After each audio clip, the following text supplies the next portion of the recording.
Mon Dieu, protégez l'oncle Pierre et aussi tous les papas des pauvres enfants dont la maman est morte et qui sont tout seuls aussi, tous les orphelins de la guerre. Il y a beaucoup de mamans qui ont été chassées des villes, des pays, et en s'en allant, elles sont mortes, de chagrin en pensant que leur mari est mort. Elles laissent quelquefois un enfant, 2 enfants, 3 enfants, 4 enfants, 5 enfants, 6 enfants, et quelquefois jusqu'à 16 enfants. Alors, mon Dieu, je devrais être bien sage au lieu d'être malhonnête avec Jacqueline comme je suis toujours. Je devrais penser à toutes ces horribles choses et penser qu'il y a des enfants de mon âge qui sont malheureux en ce moment. Et ça rend les gens malheureux quand ils pensent que je joue pendant qu'il se passe des horribles choses qui sont loin de moi et que je ne peux pas voir. Mon Dieu, je suis méchante tout le temps et je pleure tout le temps. J'ai beaucoup de peine d'avoir fait ça.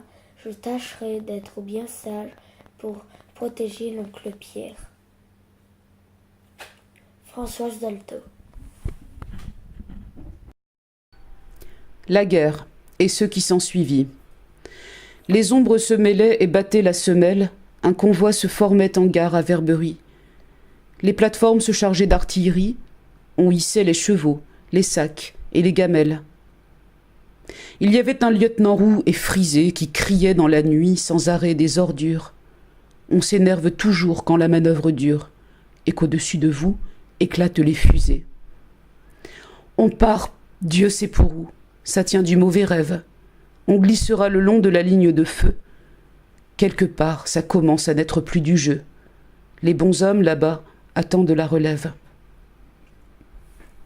Le train va s'en aller, noir, en direction du sud, en traversant les campagnes désertes, avec ses wagons de dormeurs, la bouche ouverte et les songes épais des respirations. Il tournera pour éviter la capitale. Au matin pâle, on le mettra sur une voie de garage.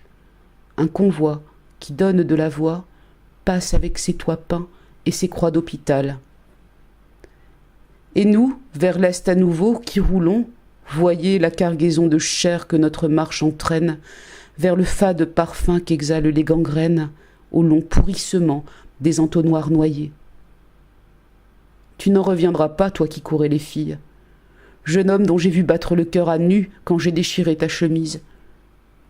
Et toi non plus, tu n'en reviendras pas, vieux joueur de manille, qu'un obus a coupé par le travers en deux. Pour une fois qu'il avait un jeu du tonnerre. Et toi, le tatoué, l'ancien légionnaire, tu survivras longtemps, sans visage, sans yeux. Roule au loin, roule, train des dernières lueurs. Les soldats assoupis que ta danse secoue laissent pencher leur front et fléchissent le cou.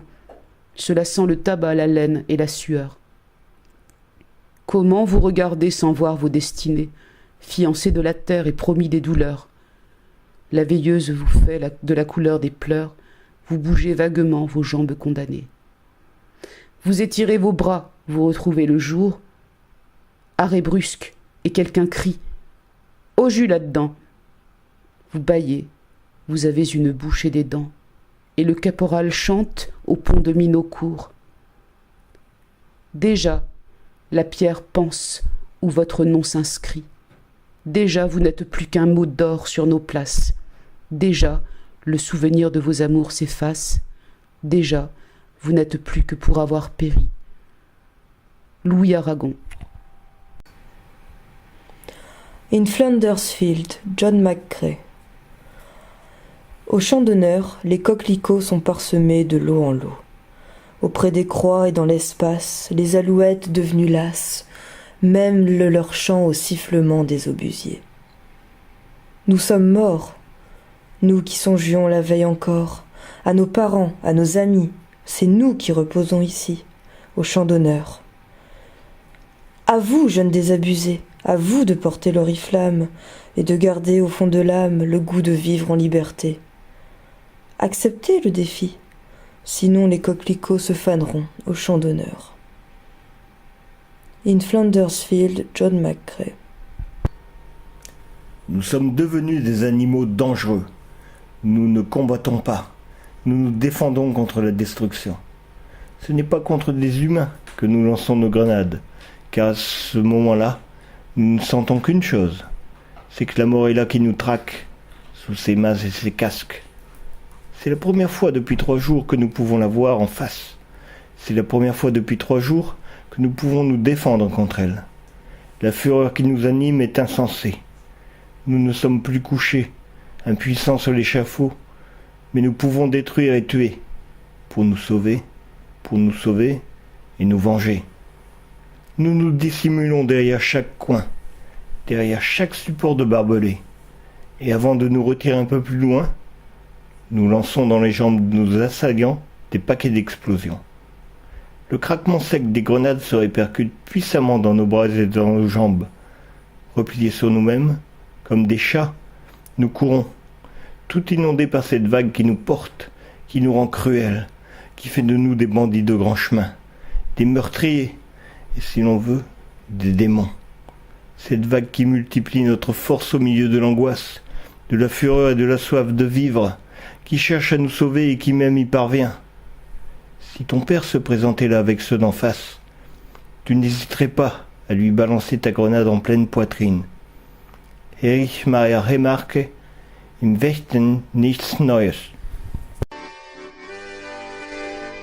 C'est malheureux de voir sur les grands boulevards tous ces gros qui font leur foire. Si pour eux la vie est rose, pour nous c'est pas la même chose.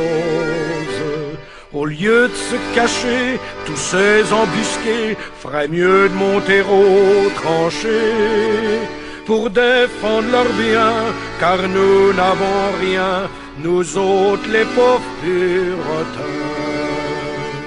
Tous les camarades sont enterrés là pour défendre les biens de ces messieurs-là. Ceux qu'ont le pognon, ceux-là reviendront, car c'est pour eux qu'on crève. Mais c'est fini, car les troufions vont tous se mettre en grève. Ce sera votre tour, messieurs les gros, montez sur le plateau. Car si vous voulez faire la guerre, payez-la de votre